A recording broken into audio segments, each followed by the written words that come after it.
প্রত্যেক দিন সকালবেলা প্রত্যেকজন বান্দার ঘরের মধ্যে আল্লাহর পক্ষ থেকে নিয়ামত নিয়ে রহমতের ফেরেশতারা আসে, এসে ঘরের সামনে দরজায় দাঁড়িয়ে থাকে, রবের হুকুম মোতাবেক অপেক্ষা করতে থাকে। কিন্তু আপনি আমি তো ঘুমের মধ্যেই নাক ডেকে ডেকে সময় পার করে দিচ্ছি। নির্দিষ্ট সময় থাকার পরে সে ফেরেশতা রবকে বলে, ইয়া রব, কার জন্য তুমি রহমত পাঠাইলা সে তো রহমত নিতে আগ্রহ দেখাচ্ছে না, কার জন্য তুমি দয়া করে নিয়ামত পাঠালা সে তো নিয়ামত নিতেও রাজি না, ঘরের দরজাটা পর্যন্ত খুলতেছে না, ঘরের দরজা পর্যন্ত খুলছে না, সে লাপের মধ্যে শুয়ে আছে, সেই রকম বিছনায় শুয়ে আছে, আজানটা দিয়ে তাকে তুমি স্মরণ করে দিয়েছো সে ভুলে যাবে বলে, তারপরেও সে আসতেছে না। রব বলে যে একটু অপেক্ষা কর, আমার বান্দা হয়তো আসতে পারে, একটু অপেক্ষা কর, আমার বান্দা হয়তো আসতে পারে। ফেরেশতা দাঁড়িয়ে থাকে, আসার তো কোনো খবর নেই। নির্দিষ্ট সীমা পার হওয়ার পর ফেরেশতা বলে, আল্লাহ এই নিয়ামত রহমত নিয়ে আমি এখন কি করব? রব বলে যে আমার বান্দা যেহেতু নেই কেন পাঠালেন? বড় হিকমত আছে। ইউনুস নবী কেন মাছের পেটে গেল? বড় হিকমত আছে। সুবহানাল্লাহ বলে না? ইউসুফ নবীকে কেন ভাইকে দিয়ে কুফে ফেললেন? বড় হিকমত আছে। কেন নবীজি আসার আগে আব্বাকে তুলে নিলেন? বড় হিকমত আছে।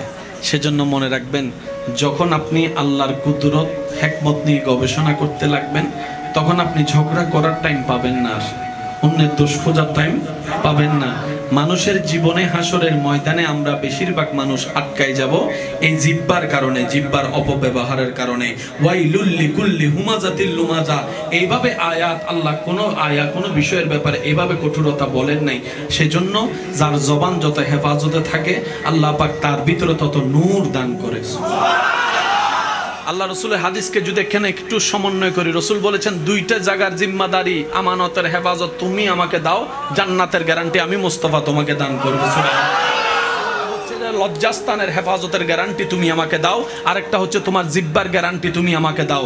তার মানে হাদিসে রসুল ইঙ্গিত দিয়েছেন হাসরের ময়দানের অনেক ইবাদত ওয়ালার ইবাদত খুঁজে পাওয়া যাবে না শুধু জিব্বার অপব্যবহারের কারণে। জিব্বার অপব্যবহারের কারণে জানেন তো আপনারা, তলোয়ারের আঘাত যখন শরীরকে ক্ষত বিক্ষত করে রক্ত পরে ব্লিডিং হয়ে সেটা দেখা যায়, কিন্তু এই সামান্য নরম জিব্বায় যে কথার আঘাত দিয়ে কত মানুষের অন্তরকে ভেঙে দিচ্ছে, কত মানুষের অন্তর ভেঙে দিচ্ছে, অন্তরে কত রক্তক্ষরণ হচ্ছে বাহির থেকে দেখা যায় না। এমনও তো হয় এই নরম জিব্বার সামান্য কথায় অনেকে সহ্য করতে না পেরে স্ট্রোক করে অনেকে পড়ে যাচ্ছে, স্ট্রোক করে পড়ে যাচ্ছে, প্যারালাইসিস হয়ে যাচ্ছে। সেজন্য রাসূলুল্লাহ পাক সাল্লাল্লাহু আলাইহি ওয়াসাল্লাম বলেছে, কুফা হাজা, উম্মতরে জিব্বাকে নিয়ন্ত্রণ রাখো। বর্তমানে কথার সাথে অ্যাড করে বলতে হয় জিব্বাকেও নিয়ন্ত্রণ রাখিও, এই জিব্বার মাধ্যমে মনের কথাগুলোকে টাইপিং করতেও নিয়ন্ত্রণ রাখিও। কারণ তোমার কথায় যেন মানুষ কোনো কষ্ট না পায়, তোমার কথায় যেন মানুষ অপমানিত না হয়, তাহলে তুমি আমি মুস্তাফার উম্মত। বলেন না সুবহানাল্লাহ। আল্লাহ আমাদের সবাইকে একটু বুঝার তৌফিক দান করুন। আপনি আমাকে, আমি আপনাকে, মনে করেন হিংসা করলাম, আমি আপনাকে দেখতেই পারি না, আপনার রিজিক কমে যাবে? কিন্তু আমার রিজিক কমবে সত্য, বুঝতে পারি না মনে কথা। আমি আপনাকে দেখতেই পারি না, ব্যর্থতা কি আপনার হবে না?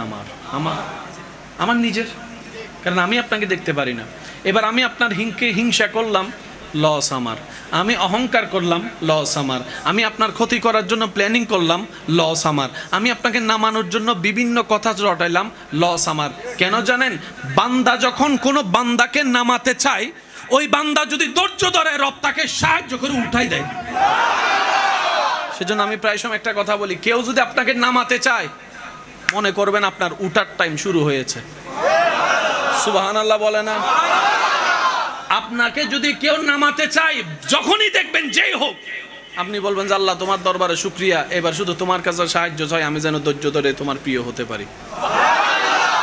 আমি ইবাদত করে করে লক্ষ বছর চেষ্টা করলেও তোমার প্রিয় বান্দা হতে পারবো না, কিন্তু আমি যদি বিপদে ধৈর্য ধরার মতো ধৈর্য ধরে, শুকরিয়া করার মতো শুকরিয়া করে তোমার দরবারে সিজদা দিয়ে যদি তোমাকে রাজি করতে পারি, ওই 1000 বছরে যত পথ এগাতে পারবে না, এই ধৈর্য শুকরিয়ার কারণে তার চাইতে অনেক দূর পথে গিয়ে যেতে পারবে। নবীদের লিস্টিতে একটু মনোযোগ চাই, বান্দাদের লিস্টিতে নবীর মতো আল্লাহর কাছে প্রিয় কোনো বান্দা, রসুলদের মতো কোনো প্রিয় বান্দা? একজন নবী রসুল দেখান যার জীবনে কষ্ট নেই। জোরে জোরে জোরে। একজন নবী রাসূল দেখান যার জীবনে কঠিন পরীক্ষা আসে নাই। একজন নবী রাসূল দেখান যার জীবনে খাওয়ার কষ্ট আসে নাই। একজন নবী রাসূল দেখান যার জীবনে অপমানের কষ্ট আসে নাই। একজন নবী রাসূল দেখান যার জীবনে আঘাতের কষ্ট আসে নাই। ইয়া রব, সৃষ্টি জগতে মানুষ শ্রেষ্ঠ, মানুষের মধ্যে আল্লাহ তোমার নবী রাসূলরাই তোমার সবচেয়ে প্রিয়। ইন্নী জাইলুন ফিল আরদে খলিফা, ওনারাই তো আল্লাহ আদম তোমার প্রিয়। কিন্তু দেখলাম 300 বছরের অধিক কান্নার মধ্যে কান্না কাটিয়েছে, চোখের পানি ফেলেছে, চোখের পানি ফেলেছে। আল্লাহ ইউনুস নাকি তোমার প্রিয়, মাছের পেটের মধ্যে জীবনে 40টা দিন কেটে গিয়েছে। আল্লাহ আইয়ুব নাকি তোমার প্রিয়, সারা শরীরে কাপড়ের মধ্যে কাপড় লাগাতে পারে না, গোস্তের মধ্যে আল্লাহ এইরকম করে কষ্ট পেয়েছে, রোগের কষ্ট পেয়েছে। আল্লাহ ইউসুফ নাকি তোমার প্রিয়, কুফের মধ্যে ওনাকে পড়তে হয়েছে। রব বলে যে আমার প্রিয় বলেই তো তাদেরকে কষ্ট দিয়েছি, আমার প্রিয় বলেই তো কষ্ট দিয়েছি। আমি ফেরাউনকে রাজত্ব দিয়েছি, নমরুদকে আমি আল্লাহর রাজত্ব দিয়েছি। কিন্তু আমার নবীদের জীবনের মধ্যে দেখ, অনেকে ছাগল ছড়াইছে, কৃষি কাজ করেছে, অনেকে ভাতে ভাত পাই নাই, অনেকে শরীরের অসুস্থ ছিল। কেন জানিস? আমি দুনিয়াটা আমার মুমিনদের জন্য জেলখানা বানায় রেখেছি, জেলখানা বানিয়ে রেখেছি। যারা আমি রবকে পাওয়ার আশা রাখে, যারা আমি রবের সন্তুষ্টি পাওয়ার আশা রাখে, তারা যেন শুনে নেয়, তারা যেন জেনে নেয়, যারাই আমি রবকে চাইবে তাদের জন্যই অপমান, যারা আমি রবের ভালোবাসা চাইবে তাদের জন্যই অপমান, তাদের জন্যই দুঃখ, তাদের জন্যই কষ্ট। এত সব জেনে যারা আমি রবকে ভালোবাসতে চাইবে তাদের জন্যই পরকালে জান্নাত।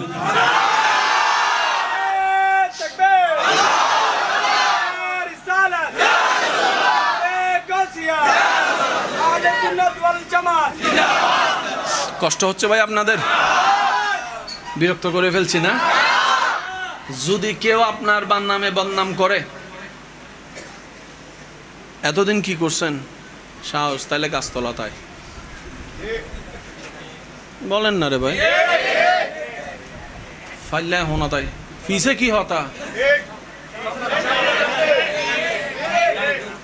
গরত দুয়ার তাই তুইতে ইঙ্গিত তুনুকে লেখা মারে নিজের এলাকাত বিলাইও তো বা মারি দিয়ে দিয়া এটা তখন আসাম মাই গরম মাই তখন নিজের এলাকাত তো বিলাইও বাক ইয়াইতে আরো গোসা বাড়ি গি। ঠিক আছে, জায়গা তুই ঠিক কর, এলাকা তুই ঠিক কর, টাইম তুই ঠিক কর, আই আয় তো উইতিও তোকে ডায়লগ মারে যদি মা দুধ খাইতা হস। মনে রাখবেন এগুলো সবগুলো শয়তানের কথা। এই বুঝটা বুঝি না বলে আমরা পাগলের মতো নাই মাজাই। কোনটা মানুষের কথা কোনটা শয়তানের কথা এটাই আমরা পার্থক্য করতে পারি না বলে আমরা গর্তের মধ্যে পা দিয়ে ফেলি। একটু জোরে বলেন না। এই জিনিসগুলো বুঝতে হবে। কেউ যদি আপনারা বলে মায়ের দুধ খেলে সামনে আয়, এটা ওর কথা নয়, শয়তান ওকে দিয়ে কথাটা এই কারণেই বলিয়েছে যেন আপনার রাগটা উঠে। রাগটা উঠলে শয়তানের লাভ কি? আপনার মস্তিষ্ক কাজ করবে না। তো কাজটা কি হবে? আপনি ভালোও বুঝবেন না, খারাপও বুঝবেন না। রাগের মাথায় তার নাকের মধ্যে একটা মারবেন, তার বাঁশিটা ফুটে যাবে, সে বেহুশ হয়ে পড়ে যাবে, মামলা হবে, আপনি অ্যারেস্ট হবেন, সারা জীবন আপনার ওইখানে শেষ হয়ে যাবে। তারপর আপনি ওখানে বসে বসে আল্লাহর বিপক্ষে কথা বলা শুরু করবেন, আল্লাহ তুমি আমার জন্য এটা কি করলা? আপনার ঈমান শেষ। তো কোনটা শয়তানের কথা কোনটা মানুষের কথা এটা আমাদেরকে একটু ডিফাইন করতে হবে। কষ্ট নিচ্ছেন আমার কথা? যেমন নারী, আমার মা বোনেরা পর্দা করলে খুশি হয় কে? শয়তানে খুশি না করলে খুশি হয় কে? পর্দা না করলে খুশি হয় কে? পর্দা করলে খুশি হয় কে? আমার মা বোনদেরকে, আমার যদি আওয়াজ শুনে থাকে আমার মা বোনেরা যদি একটু খেয়াল করে দেখি, একটা মা বোন সারা জীবন পর্দা করছে, একটা অনুষ্ঠান আসছে, অনুষ্ঠানের মধ্যে সবাই নিজের মতো সাজগুজ করছে, আমার বোনটাও পর্দা করে গেছে। এবার শয়তান চাচ্ছে এতগুলা জাহান্নামী হয়েছে, একজন কেন জান্নাতি? আমি শয়তানের তো এটা সহ্য হয় না। এবার শয়তান প্রথমে মিন শাররিল ওয়াসওয়াসিল খান্নাস, ভিতর থেকে গুতাচ্ছে, 10 জনে মেকআপ করছে, কি সুন্দর লাগতেছে, তুমি পর্দা একটা দিয়ে রাখছো, মানুষ তোমাকে গাইয়া বলবে, এগুলো ঠিক না। ভিতরে ভিতরে শয়তানে গুতাচ্ছে, আরে দরকার নাই। আমার বোন বলে যে দুনিয়া উল্টে যাক, আমি পর্দা ছাড়বো না, সবাই নারাজ হয়ে যাক, আমি আমার আল্লাহকে নারাজ করব না। আমি আমার আল্লাহকে নারাজ করব না, আমার সৌন্দর্য সবাইকে দেখাবো না। যার জন্য হক রেখেছেন আমার আল্লাহ, আমি তার জন্য আমার সৌন্দর্যকে আমানত করে রাখতে চাই, আমানত করে রাখতে চাই। আমার বোন শয়তানের সাথে মনের যুদ্ধ করতে করতে শয়তানে যখন দেখে ইদারে তো ফটানো যাচ্ছে না, তখন কি করে? মামি, বাবি, চাচি, চাস্তো বোন, জ্যাঠতো বোন, খালতো বোন, মামতো বোন, মা, এগুলার উপর বর করে শয়তান আইসা। তখন বাবি এসে বলে, একটা দিন পর্দা না করলে কি হয়েছে, সবাই তো করতে যায়, আমরাও তো বোরকা পরি, আজকে তো আমরা পরি নাই। এইভাবে যখন বলে, আমার বোনটা বলে যে বাবি বলছে, এখন কথাটা না রাখলে বাবি তো মন খারাপ করবে, মামি তো মন খারাপ করবে, চাচি তো মন খারাপ করবে, বোনও তো মন খারাপ করবে। আমার বোনে বুঝতে পারে নাই এটা বাবির কথা ছিল না, বাবিকে দিয়ে মিস্টার শয়তানে বলিয়েছে। বাবিকে দিয়ে বলার কারণ হচ্ছে, তোরা একা কেন আগুনে জ্বলবি, ওরে নিয়ে চল, কারণ আমি শয়তান তোদেরকে নিয়ে জাহান্নামে থাকতে চাই। কথা বলেন ঠিক কিনা? কষ্ট পাইছেন নাকি আমার কথা? একটা হচ্ছে বন্ধুর কথা, মামির কথা, আর একটা হচ্ছে শয়তানের কথা। তো কোনটা মামির কথা আর কোনটা শয়তানের কথা, এই পার্থক্যটা বোঝার দরকার। জোরে বলেন দরকার। এই মসজিদের মিম্বরে প্রত্যেকদিন জুমার আলোচনা হয়, আরো মসজিদে হয়। আলেম ওলামারা বিভিন্ন গিয়ে ওয়াইস নসিহত করে। অনেকে আলেমদের ওয়াইসটা শোনার পরে মনে মনে বলে যে হুজুরও মনে হয় আরে হই বাংলা। হুজুর কি ওনাকে চিনেন? তো উনি কিভাবে বললেন হুজুর আমারে বলছে? হুজুরের কথাটা যখন ওনার ব্যক্তিগত জীবনের কাজের সাথে মিলে গেছে, লাগছে আঘাত, শয়তান একটা তোলা মারে। শয়তানে কি মারে? জোরে বলেন, শয়তানে কি মারে? আজকে থেকে আমরা এই পার্থক্য বোঝার চেষ্টা করব, বলি ইনশাআল্লাহ। জোরে বলি ইনশাআল্লাহ। কেউ যদি আপনাকে নামাতে চায়, মনে করবেন আপনার উঠার টাইম শুরু হয়েছে। বান্দা যখন কোন বান্দাকে নামাতে চায়, ওই বান্দা যদি ধৈর্য ধরে, রব তাকে সাহায্য করে উঠাই দেয়। আপনাকে যদি কেউ নামাতে চায়, যখনই দেখবেন যেই হোক, আপনি বলবেন যে আল্লাহ তোমার দরবারে শুকরিয়া, এবার শুধু তোমার কাছে সাহায্য চাই, আমি যেন ধৈর্য ধরে তোমার প্রিয় হতে পারি। আমি ইবাদত করে করে লক্ষ বছর চেষ্টা করলেও তোমার প্রিয় বান্দা হতে পারবো না, কিন্তু আমি যদি বিপদে ধৈর্য ধরার মতো ধৈর্য ধরে, শুকরিয়া করার মতো শুকরিয়া করে, তোমার দরবারে সিজদা দিয়ে যদি তোমাকে রাজি করতে পারি, ওই 1000 বছরে যত পথ এগাতে পারবে না, এই ধৈর্য শুকরিয়ার কারণে তার চাইতে অনেক দূর পথে গিয়ে যেতে পারবে। নবীদের লিস্টিতে একটু মনোযোগ চাই, বান্দাদের লিস্টিতে নবীর মতো আল্লাহর কাছে প্রিয় কোনো বান্দা, রাসূলের মতো কোনো প্রিয় বান্দা? একজন নবী রাসূল দেখান যার জীবনে কষ্ট নেই। জোরে জোরে জোরে। একজন নবী রাসূল দেখান যার জীবনে কঠিন পরীক্ষা আসে নাই। একজন নবী রাসূল দেখান যার জীবনে খাওয়ার কষ্ট আসে নাই। একজন নবী রাসূল দেখান যার জীবনে অপমানের কষ্ট আসে নাই। একজন নবী রাসূল দেখান যার জীবনে আঘাতের কষ্ট আসে নাই।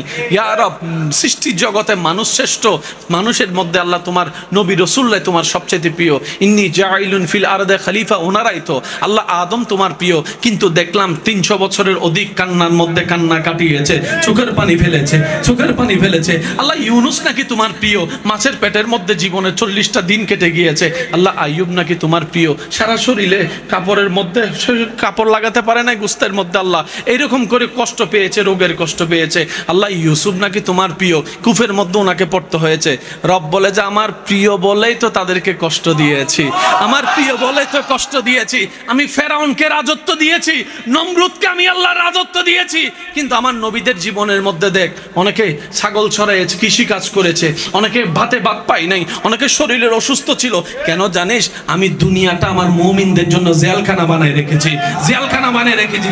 যারা আমি রবকে পাওয়ার আশা রাখে, যারা আমি রবের সন্তুষ্টি পাওয়ার আশা রাখে, তারা যেন শুনে নেয়, তারা যেন জেনে নেয়, যারাই আমি রবকে চাইবে তাদের জন্যই অপমান, যারা আমি রবের ভালোবাসা চাইবে তাদের জন্যই অপমান, তাদের জন্যই দুঃখ, তাদের জন্যই কষ্ট। এত সব জেনে যারা আমি রবকে ভালোবাসতে চাইবে তাদের জন্যই পরকালে জান্নাত। একটা মা বোন সারা জীবন পর্দা করছে, একটা অনুষ্ঠান আসছে, অনুষ্ঠানের মধ্যে সবাই নিজের মতো সাজগুজ করছে, আমার বোনটাও পর্দা করে গেছে। এবার শয়তান চাচ্ছে এতগুলা জাহান্নামী হয়েছে, একজন কেন জান্নাতি? আমি শয়তানের তো এটা সহ্য হয় না। এবার শয়তান প্রথমে মিন শাররিল ওয়াসওয়াসিল খান্নাস, ভিতর থেকে গুতাচ্ছে, 10 জনে মেকআপ করছে, কি সুন্দর লাগতেছে, তুমি পর্দা একটা দিয়ে রাখছো, মানুষ তোমাকে গাইয়া বলবে, এগুলো ঠিক না। ভিতরে ভিতরে শয়তানে গুতাচ্ছে, আরে কোনো দরকার নাই। আমার বোন বলে যে দুনিয়া উল্টে যাক, আমি পর্দা ছাড়বো না, সবাই নারাজ হয়ে যাক, আমি আমার আল্লাহকে নারাজ করব না, আমি আমার আল্লাহকে নারাজ করব না, আমার সৌন্দর্য সবাইকে দেখাবো না, যার জন্য হক রেখেছেন আমার আল্লাহ, আমি তার জন্য আমার সৌন্দর্যকে আমানত করে রাখতে চাই, আমানত করে রাখতে চাই। আমার বোন শয়তানের সাথে মনের যুদ্ধ করতে করতে শয়তানে যখন দেখে ইদারে তো ফটানো যাচ্ছে না, তখন কি করে, মামি, বাবি, সাসি, সাস্তো বোন, জ্যাঠতো বোন, খালতো বোন, মামতো বোন, মা, এগুলার উপর বর করে শয়তান আইসা। তখন বাবি এসে বলে, একটা দিন পর্দা না করলে কি হয়েছে, সবাই তো করতে যায়, আমরাও তো বোরকা পরি, আজকে তো আমরা পরি নাই। এইভাবে যখন বলে, আমার বোনটা বলে যে বাবি বলছে, এখন কথাটা না রাখলে বাবি তো মন খারাপ করবে, মামি তো মন খারাপ করবে, চাচি তো মন খারাপ করবে, বোন তো মন খারাপ করবে। আমার বোনে বুঝতে পারে নাই এটা বাবির কথা ছিল না, বাবিকে দিয়ে মিস্টার শয়তানে বলিয়েছে। বাবিকে দিয়ে বলার কারণ হচ্ছে, তোরা একা কেন আগুনে জ্বলবি, ওরে নিয়ে চল, কারণ আমি শয়তান তোদেরকে নিয়ে জাহান্নামে থাকতে চাই। কথা বলেন ঠিক কি না? কষ্ট পাইছেন নাকি আমার কথা? একটা হচ্ছে বন্ধুর কথা, মামির কথা, আরেকটা হচ্ছে শয়তানের কথা। তো কোনটা মামির কথা আর কোনটা শয়তানের কথা, এই পার্থক্যটা বোঝার দরকার। জোরে বলেন দরকার। এই মসজিদের মিম্বরে প্রত্যেকদিন জুমার আলোচনা হয়, আরো মসজিদে হয়, আলেম ওলামারা বিভিন্ন গিয়ে ওয়াইস নসিহত করে। অনেকে আলেমদের ওয়াইসটা শোনার পরে মনে মনে বলে যে হুজুর মনে আরে হই বাংলা। হুজুর কি ওনাকে চিনেন? তো উনি কিভাবে বললেন হুজুর আমারে বলছে? হুজুরের কথাটা যখন ওনার ব্যক্তিগত জীবনের কাজের সাথে মিলে গেছে, লাগছে আঘাত, শয়তান একটা তোলা মারে। শয়তানে কি মারে? জোরে বলেন, শয়তানে কি মারে? আজকে থেকে আমরা এই পার্থক্য বোঝার চেষ্টা করব, বলি ইনশাআল্লাহ। সবাই সুদ খায়, একটু করে তুই খাইলে কি হয়? এটা কে? জোরে বলেন না। কিরে তোর কি হাত নাই? তোর মুখ থাকতে হাতে কি কথা, হাত থাকতে মুখে কি কথা? কে কে কে কে কে? আরে বন্ধু নামাজ পড়বি আর কি, আজান দিছে না মাত্র, 2 মিনিট একটু খেলি না, একটু খেলি না। জোরে জোরে জোরে জোরে, আরো জোরে, মনে থাকবে ইনশাআল্লাহ। শয়তানকে যত চিনতে পারবেন, রবের প্রিয় বান্দা হওয়া তত সহজ হয়ে যাবে। কারণ যুদ্ধে জিতার জন্য সবসময় টেকনিক করে চলতে হয়। মনে রাখবেন, বোমা থাকলে জিতা যায়। আমেরিকারে বেগুনে ডরায় আর আমেরিকা সিনুরে ডরায়। বেগুনে আমেরিকারে ডরায় না ডরায়, কিন্তু ইতারে মিস্টার সিনে ইতো সিনুল লাগদু নই কে হত্যার নি দা আইফোন হালিয়ে বাইরে দিবে, সিনে কলে আবার হালিয়ে বাইর করে ফেলার দেন হল কেন জোর হন ভাই, বাঁধা হবি নহল হনদিন কেউ ভাববি না, সিনে ইনো বাইর করছি। আন্ডা ডিম হনদিন নহল কেউ ভাববি না, ইতারা ইনো বাইর করছি। আমেরিকা হদে মারলি বেরিদের মাথার লাই আড়িয়ে তেতান না আই তারা যদি সার্গো ভারমানিক বানি ইতা আর যে কি মারিবু, করুণজ্ঞ দিয়ে ডরজ্ঞ লাগাই দিই তো। করোনার উৎপত্তি স্থল হন্ডে সিনা হদ্দা আর এক বাজার গই করলে তোর এলাকা দিম দে। কি বুঝতে পারলাম না বাজি? ব্রেনের মায়ের হচ্ছে সবচেয়ে বড় মায়ের।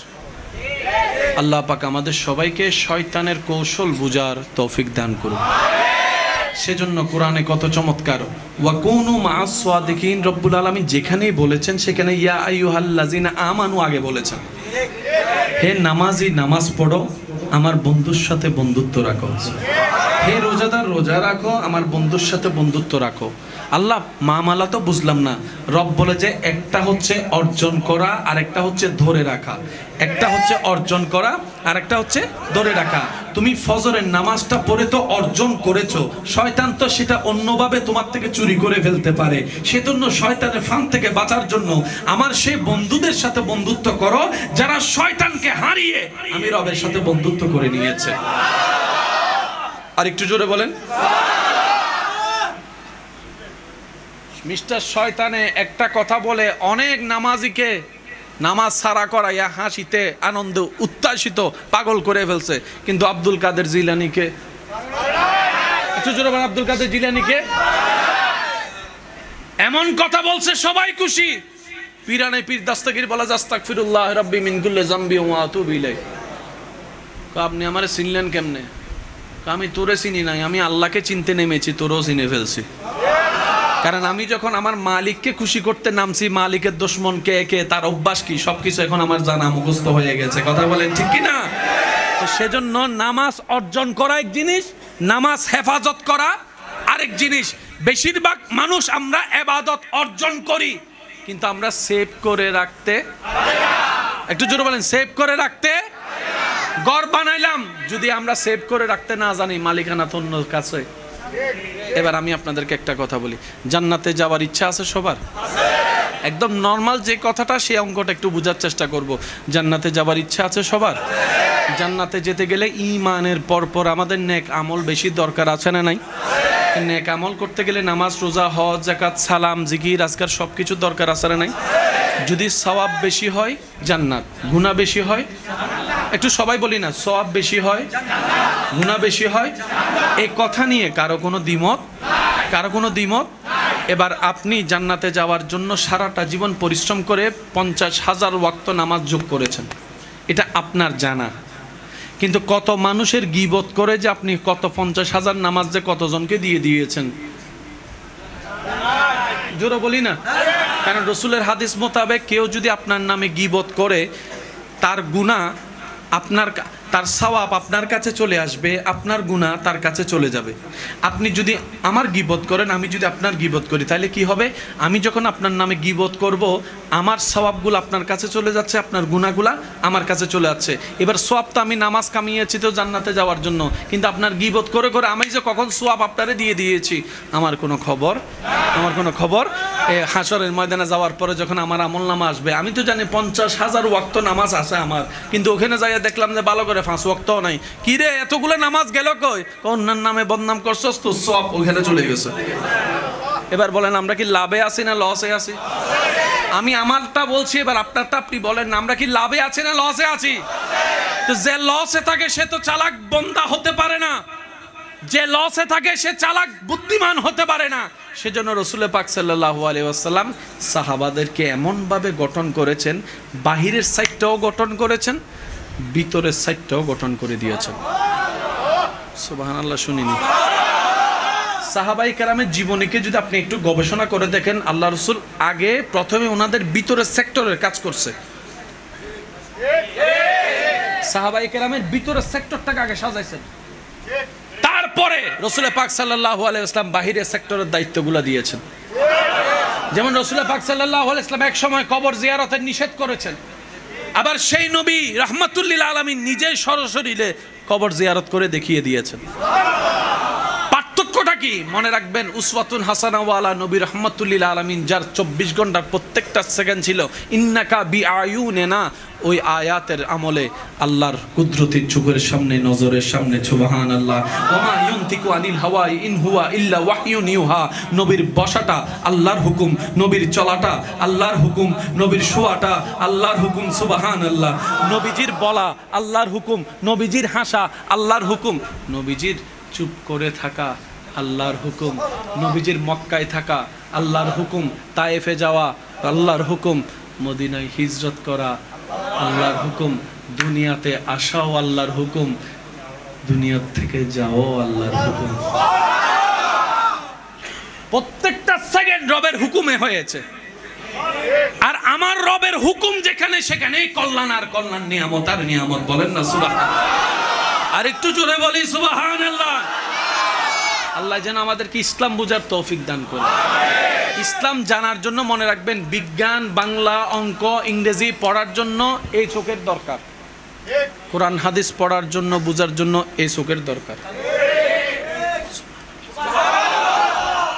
এই চোখের দরকার।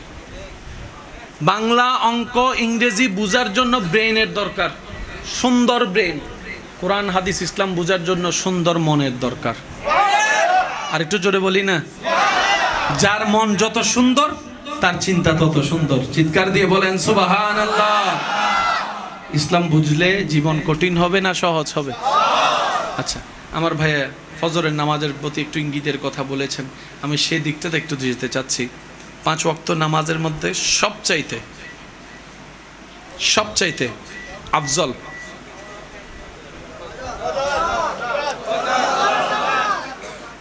পাঁচটা জায়গায় নিয়ামতওয়ালা, কিন্তু ফজরকে একটু স্পেশাল করা হয় কেন?